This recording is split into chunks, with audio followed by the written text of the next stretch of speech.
ನಮಸ್ಕಾರ ಬಂಧುಗಳೇ, ನಾನು ನಿಮ್ಮ ಸತೀಶ್ ಅಂಗಡಿ. ನಾನು ತೋರಿಸಿರುವಂಥ ಜಾಗ ಶಿವಮೊಗ್ಗ ಜಿಲ್ಲೆಯ ಸಾಗರ ತಾಲೂಕಿನ ಸಾಗರ ಸರ್ಕಾರಿ ಆಸ್ಪತ್ರೆಯ ಎದುರುಗಡೆ ಈ ವೃದ್ಧ ಮಹಿಳೆಯನ್ನು ತೋರಿಸ್ತಾ ಇದ್ದೀನಿ. ಈ ವೃದ್ಧ ಮಹಿಳೆ ಸಾಗರ ತಾಲೂಕಿನಲ್ಲಿ ಸುಮಾರು ಜನರಿಗೆ ಗೊತ್ತಿದೆ. ಈ ಮಹಿಳೆ ಯಾವಾಗಲೂ ರಸ್ತೆಯಲ್ಲೇ ಇರುತ್ತೆ. ಈ ಮಹಿಳೆಯನ್ನ ರಕ್ಷಣೆ ಮಾಡಿ ಮತ್ತೆ ಏನು ಒಂದು ಈ ಮಾನವ ಹಕ್ಕು ಕ್ಷೇಮಾಭಿವೃದ್ಧಿ ಸಮಿತಿ ಅಂದ್ರೆ ಶಶಿಕಾಂತ್ MS ಸಾರಥ್ಯದ ಮಾನವ ಹಕ್ಕು ಕ್ಷೇಮಾಭಿವೃದ್ಧಿ ಸಮಿತಿಯ ಉದ್ದೇಶ ಏನಪ್ಪಾ ಅಂತ ಹೇಳಿದ್ರೆ, ಈ ಭಿಕ್ಷುಕರು ಮತ್ತೆ ಅನಾಥರು ಇಂಥವ್ರು ಯಾರು ರಸ್ತೆಯಲ್ಲಿ ಇರಬಾರ್ದು. ಈ ರಸ್ತೆಯಲ್ಲಿ ಇರೋದ್ರಿಂದ ಸಾರ್ವಜನಿಕ ತೊಂದರೆ ಆಗತ್ತೆ, ಮತ್ತೆ ಕಾಯಿಲೆಗಳೆಲ್ಲ ಹರಡ್ತವೆ, ಮತ್ತೆ ಮಹಿಳೆಯರಾಗಿದ್ರೆ ಲೈಂಗಿಕ ಕ್ರಿಯೆಗಳು ಕೂಡ ನಡೆಯಬಹುದು ಅನ್ನೋ ಒಂದು ನಿರೀಕ್ಷೆ. ಹಾಗಾಗಿ ಈ ಸಮಾಜಕ್ಕೆ ಇದು ಕೆಟ್ಟ ಸಂದೇಶ ಮತ್ತೆ ಕೆಟ್ಟ ಪರಿಸ್ಥಿತಿ ಅಂತನೂ ಕೂಡ ಇದನ್ನ ಖಂಡಿಸುತ್ತೆ. ಏನು ಈ ಮಾನವ ಹಕ್ಕು ಕ್ಷೇಮಾಭಿವೃದ್ಧಿ ಸಮಿತಿ ಖಂಡಿಸುತ್ತೆ. ನಾನು ಕೂಡ ಈ ಹಿಂದೆ ಮಾನವ ಹಕ್ಕು ಕ್ಷೇಮಾಭಿವೃದ್ಧಿ ಸಮಿತಿಯ ರಾಜ್ಯ ಸಾಮಾಜಿಕ ಜಾಲತಾಣದ ಮುಖ್ಯಸ್ಥನಾಗಿ ಕೆಲಸ ಮಾಡಿದ್ದೀನಿ. ಏನು ದಿನಾಂಕ 15 ನವೆಂಬರ್ 2024ರಂದು ನನಗೆ ಬೆಳಗ್ಗೆ ಒಂದು 8:30 ಸುಮಾರಿಗೆ ಒಂದು ಕರೆ ಬಂತು. ನೀವೇನಪ್ಪ ಈ ಮಾನವ ಹಕ್ಕು ಕ್ಷೇಮಾಭಿವೃದ್ಧಿ ಸಮಿತಿಯಲ್ಲಿ ಇರಬೇಕಾದ್ರೆ ಈ ವೃದ್ಧ ಮಹಿಳೆ ಬಗ್ಗೆ AC ಸಾಹೇಬ್ರು ಮನೆ ಕೊಟ್ಟಿದ್ರಿ, ಅಲ್ಲೇನೂ ಆಗಿಲ್ಲ. ಆದ ನಂತರ ನೀವು ಏನು ಕೋರ್ಟಿಗೆ ಹೋದ್ರಿ, ನೀವು ಈ ವಿಷಯಕ್ಕಾಗಿ ನ್ಯಾಯಾಲಯಕ್ಕೆ ಹೋದ್ರಿ. ನೀವು ಆ ನ್ಯಾಯಾಲಯದಲ್ಲಿ ಕೂಡ ನ್ಯಾಯ ದೇವತೆಗಳು ಅಂದ್ರೆ ಜಡ್ಜ್ ಸಾಹೇಬ್ರು ಕೂಡ ಏನು ಒಂದು ನಿಮಗೆ ತೀರ್ಪನ್ನು ಕೊಟ್ಟಿದ್ರು. ಈ ಮಹಿಳೆಯನ್ನು ರಕ್ಷಣೆ ಮಾಡ್ಬೇಕು ಈ ಕುಟುಂಬದವರು ಅಂತ ಹೇಳಿ ಆ ಕುಟುಂಬದವ್ರನ್ನು ಕೂಡ ಕರೆಸಿ ಆ ಸಂಬಂಧಪಟ್ಟ ಆನಂದಪುರ ಪೊಲೀಸ್ ಠಾಣೆಯ ಒಂದು ನಿರೀಕ್ಷಕರನ್ನು ಕೂಡ ಕರೆಸಿ ಒಂದು ತೀರ್ಪನ್ನು ಕೂಡ ಕೊಟ್ಟಿದ್ರು. ಆದ್ರೂ ಕೂಡ ಈ ಮಹಿಳೆಯ ಸ್ಥಿತಿ ಇನ್ನೂ ರಸ್ತೆಯಲ್ಲೇ ಇದೆ. ಇನ್ನು ಯಾವಾಗ ಸರಿ ಹೋಗುತ್ತೆ? ಇಲ್ಲಿ ಯಾರ ಲೋಪದೋಷಗಳಿದಾವೆ? ಮನೆಯವರ ಲೋಪದೋಷಗಳನ್ನು, ಅಧಿಕಾರಿಗಳ ಲೋಪದೋಷನೋ, ಯಾರದ್ದು ಏನು ಅನ್ನೋದು ಕೂಡ ಇಲ್ಲಿ ಸರಿಯಾಗಿ ಗೊತ್ತಾಗ್ತಾ ಇಲ್ಲ. ಈ ಮಹಿಳೆ ಬಗ್ಗೆ ನಾವು ಏನೇನು ಮಾಡಿದ್ದೀವಿ ಅನ್ನೋದು ಕೂಡ ಇಲ್ಲಿ ಒಂದು ವಿಸ್ತಾರವಾಗಿ ತೋರಿಸ್ತಾ ಹೋಗ್ತಾ ಇದ್ದೀನಿ. ನಿಜವಾಗ್ಲೂ ಶಶಿಕಾಂತ್ MS ಅವರು ಸಾಕಷ್ಟು ಕೂಡ ಇದರಲ್ಲಿ ಶ್ರಮ ಪಟ್ಟಿದ್ದಾರೆ. ತೋರಿಸ್ತಾ ಹೋಗ್ತೀನಿ, ಬನ್ನಿ ಸ್ನೇಹಿತರೆ. ಸಂಬಂಧಪಟ್ಟ ಅಧಿಕಾರಿಗಳು ಯಾವುದೇ ಒಂದು ಕ್ರಮ ತಗೊಳ್ದೇನೆ ಅವರಿಗೆ ನಮಗೆ ಏನು ಸಂಬಂಧ ಇಲ್ಲ ಅನ್ನೋ ರೀತಿಯಲ್ಲಿ ವರ್ತನೆ ಮಾಡ್ತಾ ಇದ್ದಾರೆ. ದಯವಿಟ್ಟು ಅಧಿಕಾರಿಗಳು ಇದನ್ನ ಗಮನ ಹರಿಸಬೇಕು. ದಿನಾಂಕ 22/4/2024 ಸಮಯ 4:10 ಇವಾಗ ಜೋಗ ರಸ್ತೆ, ಸಾಗರದ ಜೋಗ ರಸ್ತೆ KSRTC ಬಸ್ ಸ್ಟಾಪ್ ಎದುರುಗಡೆ ಈ ಘಟನೆ ನಡೀತಾ ಇರೋದು. ಈ ಅಜ್ಜಿ ಇದಕ್ಕೆ ಸಂಬಂಧಪಟ್ಟ ಅಧಿಕಾರಿಗಳು ಏನಿದ್ದಾರೆ ರಕ್ಷಣೆ ಮಾಡಬೇಕು. ಈ ಮಹಿಳೆ ಒಂದೇ ಅಂತಲ್ಲ, ಬೀದಿಲ್ ಬಿದ್ದಂತ ಎಲ್ಲರನ್ನು ಕೂಡ ಇವರು ರಕ್ಷಣೆ ಮಾಡಬೇಕು. ಬೀದಿಲಿದ್ದವರಿಗೆ ಸರ್ಕಾರದ ಕಾನೂನುಗಳು ತುಂಬಾ ಇದಾವೆ, ಅದರಿಂದ ರಕ್ಷಣೆ ಮಾಡಬೇಕು. ನಾನು ಈ ಮಾನವ ಹಕ್ಕು ಕ್ಷೇಮಾಭಿವೃದ್ಧಿ ಸಮಿತಿಯ ಒಂದು ರಾಜ್ಯ ಸಾಮಾಜಿಕ ಜಾಲತಾಣದ ಮುಖ್ಯಸ್ಥ ಮಾತಾಡ್ತಾ ಇರೋದು. ನಮಸ್ಕಾರ.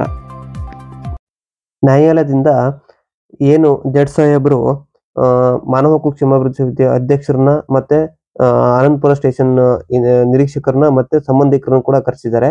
ಕರೆಸಿದ ನಂತರ ಒಂದು ಆರ್ಡರ್ ಕಾಪಿ ಕೂಡ ಬಂದಿದೆ. ಈ ಮಹಿಳೆಯನ್ನ ನೀವೇ ಸರಿಯಾಗಿ ನೋಡ್ಕೋಬೇಕು ಅಂತೇಳಿ.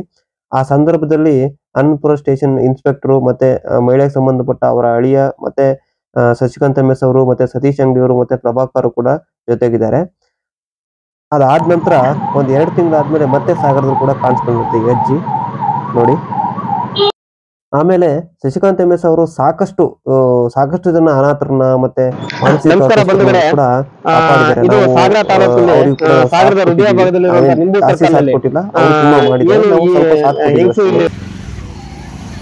ಇವತ್ತಾದ್ರೂ ಈ ವೃದ್ಧ ಮಹಿಳೆಗೆ ಏನಾದ್ರೂ ಒಂದು ನ್ಯಾಯ ಸಿಗತ್ತಾ ಅಂತೇಳಿ ಈ ವೃದ್ಧ ಮಹಿಳೆಯನ್ನ ನಾನು ಏನು ಫಾಲೋ ಮಾಡ್ತಾ ಹೊರಟೆ. ಏನು KSRTC ಬಸ್ ಸ್ಟಾಪ್ ಹತ್ರ ಬಂತು ಆ ವೃದ್ಧ ಮಹಿಳೆ ನೋಡಿ. ಇಲ್ಲಿ ಬರ್ತಾ ಇದ್ದಾರೆ ವೃದ್ಧ ಮಹಿಳೆ ಸಾಗರದ ಮುಖ್ಯ ರಸ್ತೆ ನಡ್ಕೊಂಡು BH ರಸ್ತೆ ಇದು. ಸೀದಾ KSRTC ಬಸ್ ಸ್ಟಾಪಿಗೆ ಬಂದು ಮಹಿಳೆ ತುಂಬಾ ಬುದ್ಧಿವಂತೆ. ಆ ಬಸ್ಸನ್ನ ಬೋರ್ಡನ್ನು ನೋಡಿ ಬಸ್ಸು ಕರೆಕ್ಟಾಗಿ ಯಾವ ಊರಿಗೆ ಹೋಗುತ್ತೆ ಏನಂತ ನೋಡ್ಬಿಟ್ಟೆ ಕೂಡ ಬಸ್ ಹತ್ತುತ್ತೆ. ಆ ನಂತರದಲ್ಲಿ ಇಲ್ಲಿ CDPO ಅಧಿಕಾರಿಗಳು ಮತ್ತೆ ಸಖಿ ಕೇಂದ್ರದವರು ಎಲ್ಲರೂ ಕೂಡ ಅಧಿಕಾರಿಗಳು ಬಂದು ಸಾಥ್ ಕೊಡ್ತಾರೆ. ಈ ಸಾರ್ವಜನಿಕರು ಕಂಪ್ಲೇಂಟ್ ಮಾಡಿದಕ್ಕಾಗಿ ನಮ್ಮ ಈ ಶಶಿಕಾಂತ್ MS ಅವರು ಒಂದು CDPO ಅಧಿಕಾರಿಗಳಿಗೆ ಕರೆ ಮಾಡಿದಾಗ CDPO ಅಧಿಕಾರಿಗಳು ಕೂಡ ಇಲ್ಲಿ ಬಂದು ಮತ್ತೆ ಸಖಿ ಕೇಂದ್ರದವರು ಕೂಡ ಬಂದು ಸಾಥ್ ಕೊಡ್ತಾರೆ. ಜೊತೆಗೆ ನಮ್ಮ ಏನು ಸಾಗರ ಪೇಟೆ ಸ್ಟೇಷನ್ನ ಪೊಲೀಸರು ಕೂಡ ನಮಗೆ ಸಾಥ್ ಕೊಡ್ತಾರೆ. ಬನ್ನಿ ನೋಡೋಣ ಅದೇನಿದೆ ಈ ಮಹಿಳೆಗೆ ಒಂದು ರಕ್ಷಣೆ ಅಂತ ಹೇಳಿ ಪೊಲೀಸರು ಕೂಡ ಸಾಥ್ ಕೊಡ್ತಾರೆ ನಮ್ಮ ಜೊತೆ. ಈ ಅಜ್ಜಿಗೆ ಹೇಗೋ ಕನ್ವಿನ್ಸ್ ಮಾಡಿಕೊಂಡು ನಾವು ಈ ಬಸ್ಸಿಂದ ಇಳಿಸಿ ಒಂದು ಆಟೋದಲ್ಲಿ ಕರ್ಕೊಂಡು ಬರಲಿಕ್ಕೆ ಒಂದು ಮನವೊಲಿಸ್ತಾ ಇದ್ದೀವಿ. ಅದು ಕೂಡ ಅಜ್ಜಿ ನಿರಾಕರಿಸುತ್ತೆ. ನೀವು ನನಗೇನೋ ಮಾಡಿಬಿಡ್ತೀರಾ, ನೀವು ಬರಲ್ಲ ಅಂತೇಳಿ ನಿರಾಕರಿಸುತ್ತೆ.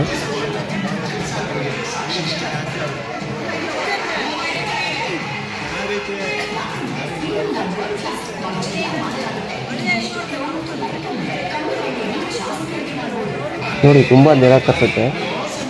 ಆನಂತರ ಪೊಲೀಸರ ಸಹಾಯದಿಂದ ಅಜ್ಜಿನ ಕೆಳಗೆ ಇಳಿಸ್ತಾರೆ.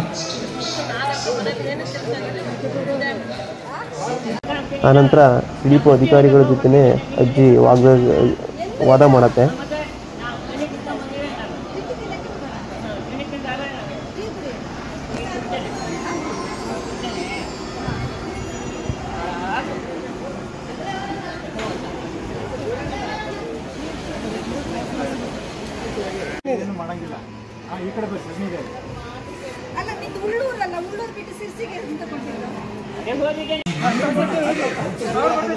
ಅಂದಿಂಟು ಮನ ಒಲಿಸಿ ಆಟೋ ಬಂತು. ಆಟೋದಲ್ಲಿ ಕರ್ಕೊಂಡು ಹೋಗ್ಲಿಕ್ಕೆ ಅಜ್ಜಿಗೆ ಕನ್ವಿನ್ಸ್ ಮಾಡ್ತಾ ಇದ್ದೀವಿ.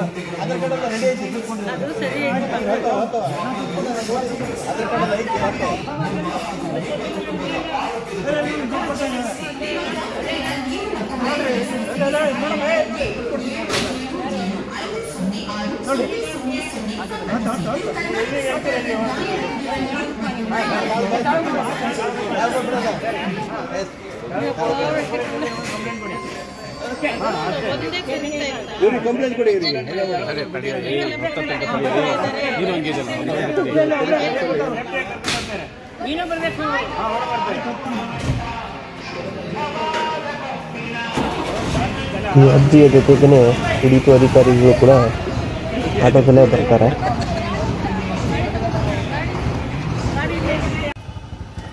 ಸೀದಾ ಏನು ಸರ್ಕಾರಿ ಆಸ್ಪತ್ರೆಗೆ ಕರ್ಕೊಂಡ್ಬಂದಿವಿ. ಅಜ್ಜಿಯ ಒಂದು ಆರೋಗ್ಯ ತಪಾಸಣೆಗೋಸ್ಕರ ಸರ್ಕಾರಿ ಆಸ್ಪತ್ರೆಗೆ ಕರ್ಕೊಂಡ್ಬಂದಿವಿ.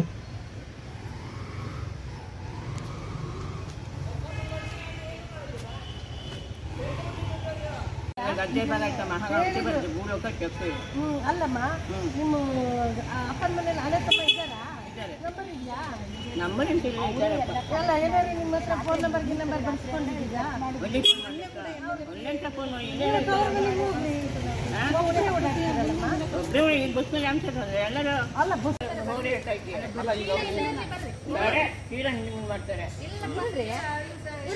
ನಾನೇ ಇರ್ತೀನಮ್ಮ, ನೀವು ಚೀಲ ಕಾಯಿ ತಗೊಂಡು ನಾನೇ ನಮ್ಮಲ್ಲೊಬ್ಬ ಹುಲಿ ಅಂತ ಬಿಟ್ಟಿದ್ದೆ ಸಿಂಚೂಳೆ ಕೂಡ ಕಲ್ಕೊಂಡು ಸಿಗ್ಬಿಟ್ಟಿದ್ದೆ.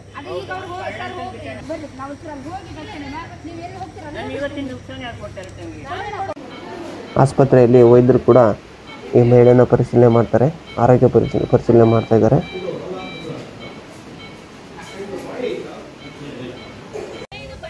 ಹಾಗೆ ಸಖಿ ಕೇಂದ್ರಕ್ಕೆ ಈ ಅಜ್ಜಿನ ಕರ್ಕೊಂಡ್ಬಂದಿವಿ. ಇಲ್ಲಿ ನಾನು ಇರಲ್ಲ ಅಂತೇಳಿ ತುಂಬ ನಿರಾಕರಿಸುತ್ತೆ. ಆದರೂ ಕೂಡ ಪಾಪ ಈ ಸಖಿ ಕೇಂದ್ರದ ಅಧಿಕಾರಿಗಳು ತುಂಬ ಕಷ್ಟ ಬಿದ್ದು ಇವರನ್ನು ಕನ್ವಿನ್ಸ್ ಮಾಡಿ ಕೂರಿಸ್ಕೊತಾರೆ.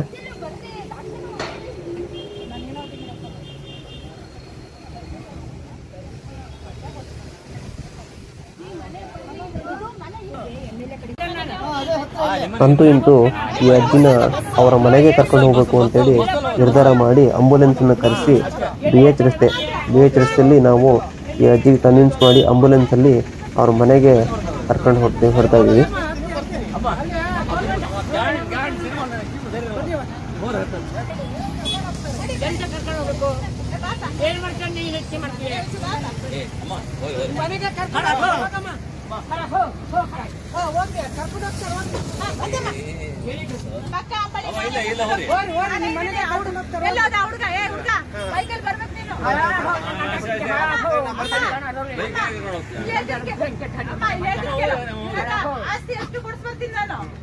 ಅಜ್ಜಿಗೆ ನಾನೇ ಮೋಸ ಮಾಡಿದವನು ಅಂತ ಹೇಳಿ ಹೇಗೋ ಪೊಲೀಸವರು ಕನ್ವಿನ್ಸ್ ಮಾಡಿ ಆ ಅಜ್ಜಿನ ಆಂಬುಲೆನ್ಸ್ಗೆ ಹಚ್ಚಲಿಕ್ಕೆ ತುಂಬ ಹರಸಾಹಸ ಪಡ್ತಾ ಇದ್ದಾರೆ.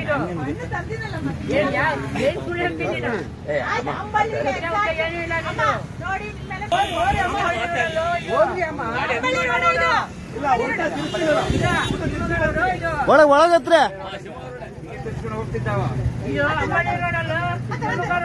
ಆ ಬ್ಯಾಗ್ ತೆಗ್ದು ಒಳ ಹಾಕ್ರಿ.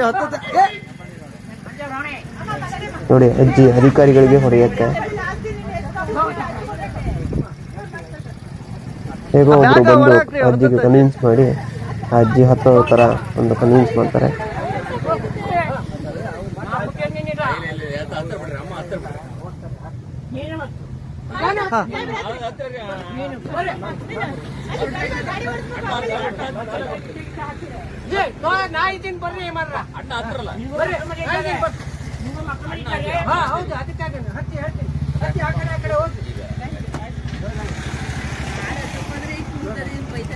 ಅಂತೂ ಇಂತೂ ಅಜ್ಜಿನ ಆಂಬುಲೆನ್ಸ್ ಹಚ್ಚಿ ಆಯಿತು. ಈಗ ನೇರವಾಗಿ ನಂದಿತಳೆ ಗ್ರಾಮಕ್ಕೆ ಬಂದಿವಿ ನಾವು.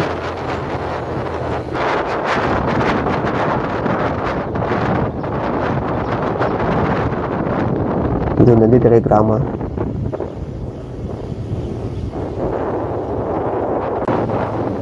ನಂದಿತಳೆ ಗ್ರಾಮದಲ್ಲಿ ಹಾವಿನ ಮನೆ ಇವರ ಗ್ರಾಮ.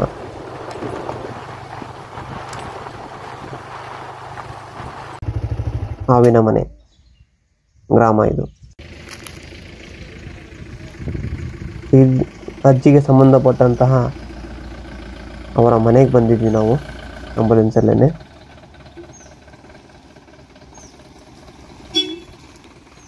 ಇಲ್ಲಿ ಅಜ್ಜಿಗೆ ಸಂಬಂಧಪಟ್ಟವರೊಬ್ಬರು ಸಾಕಷ್ಟು ವಿದ್ಯಾವಂತರು, ಅವರು ಇಲ್ಲಿ ಮಾತಾಡ್ತಾರೆ. ಒಂದ್ಸಲ ಕೇಳಿ ನೀವು ಹೇಗೆ ಅಂತ ಹೇಳಿ. MLA MP ಎಲ್ಲರಿಗೂ ಬೈತಾರೆ, ಏನಿದು ರೋಡಲ್ಲಿ ಈ ತರ ಎಲ್ಲ ತಿರುಗಾಡ್ತಾ ಇದಾರಲ್ಲ ಅಂತ ಹೇಳಿ. ಅದಕ್ಕೆ ಇವ್ರುಗಳಿಗೆ ಏನ್ ಮಾಡಕ್ಕಾಗತ್ತೆ?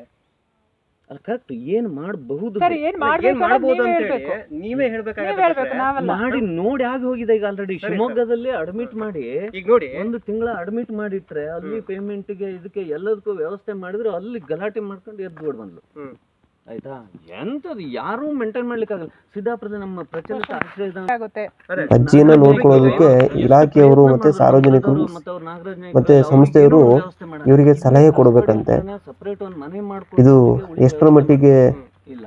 ಇನ್ನೊಂದೇನು ಗೊತ್ತಾ, ಈಗ ಮಹಿಳೆ ಆಗಿರೋದ್ರಿಂದ ಒಳ್ಳೆ ಮಾತು ಅಂತೇಳಿ ನನಗೆ ಗೊತ್ತಾಗ್ತಾ ಇಲ್ಲ. ಆಯ್ತಾ, ಅವ್ರ ಮೇಲೆ ಕೆಲವೊಬ್ರು ಇದು ಲೈಂಗಿಕವಾಗಿ ಕೂಡ ಸಮಸ್ಯೆಗಳು ಮಾಡ್ಬೋದು. ಮತ್ತೆ ಆತರ ಇದ್ರಲ್ಲಿ ಇರ್ತಾರೆ, ಏನೋ ಗಲಿ ಬಟ್ಟೆ ಇದಲ್ಲ, ಅದನ್ನ ಸಾರ್ವಜನಿಕ ಕಾರ್ಯಗಳು ಹರಡುತ್ತವೆ. ಇದನ್ನೆಲ್ಲ ಯಾರು ಒಪ್ಕೊಂತಾರೆ ಸಮಾಜ? ಇದನ್ನ ಯಾರು ಸರಿ ಮಾಡ್ಬೇಕು, ಹೆಂಗ್ ಸರಿ ಮಾಡ್ಬೇಕು? ನೀವು ಡೈರೆಕ್ಷನ್ ಕೊಡಿ. ಡೈರೆಕ್ಷನ್ ಅಲ್ವಾ? ಈಗ ನಾವು ಪ್ರಯತ್ನವೇ ಆನಂತರ ಮನೆಯವರು ಕೂಡ ಇಲ್ಲಿ ಯಾರು ಅವ್ರನ್ನ ಸೇರಿಸ್ಕೊಂಡಿಲ್ಲ. ಸೀದಾ ಅವ್ರಿಗೆ ವ್ಯಾಪ್ತಿಗೆ ಸಂಬಂಧಪಟ್ಟಂತಹ ಆನಂದಪುರ ಪೊಲೀಸ್ ಠಾಣೆಗೆ ಇವರನ್ನು ಕರ್ಕೊಬಂದಾಯಿತು. ಆನಂದಪುರ ಪೊಲೀಸ್ ಸ್ಟೇಷನ್ಗೆ ಕರ್ಕೊಬಂದು ಅಲ್ಲಿ ನಾವು ಒಪ್ಪಿಸಿದ್ದೀವಿ. ಮುಂದೇನಾಯಿತು ಅನ್ನೋದು ನಮಗೆ ಗೊತ್ತಿಲ್ಲ. ನಮಸ್ಕಾರ.